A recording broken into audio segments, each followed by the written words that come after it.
नमस्कार दोस्तों। आज के इस वीडियो में हम भागवत गीता के 11वें अध्याय और उसके 23वें श्लोक की चर्चा करेंगे। यह श्लोक हमें जीवन के गूढ़ रहस्यों को समझने में मदद करता है।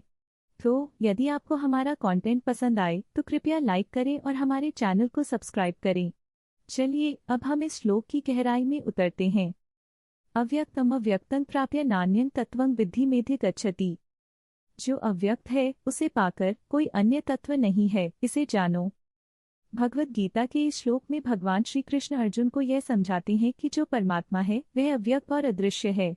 जब हम अपने जीवन की चुनौतियों और संघर्षों का सामना करते हैं तो हमें यह याद रखना चाहिए कि परम सत्य और ज्ञान हमारे भीतर है। यह श्लोक हमें बताता है कि जब हम अव्यक्त को प्राप्त करते हैं तब हम अन्य किसी भी तत्व की आवश्यकता नहीं महसूस करते। इसका अर्थ है कि आत्मज्ञान और आत्मा की पहचान ही हमारे जीवन का सर्वोत्तम मार्ग है। एक बार की बात है, एक छोटे से गांव में अर्जुन नाम का एक युवक रहता था। अर्जुन बहुत मेहनती और ईमानदार था, लेकिन उसे हमेशा अपने भविष्य को लेकर चिंता रहती थी।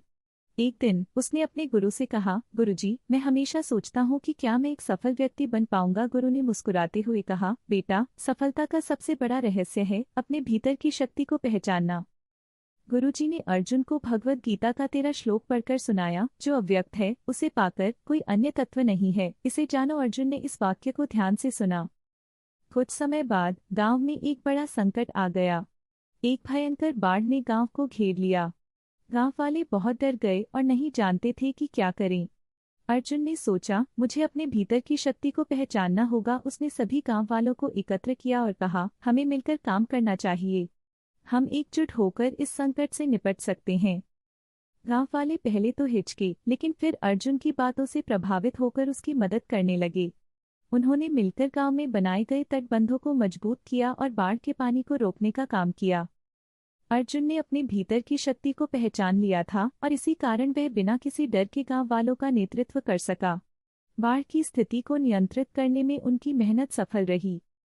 गांव वाले अर्जुन की तारीफ करने लगे, तुमने हमें इस कठिनाई से बाहर निकालने में मदद की। अर्जुन ने मुस्कुराते हुए कहा, यह मेरी नहीं बल्कि हमारी सामूहिक शक्ति की जीत है।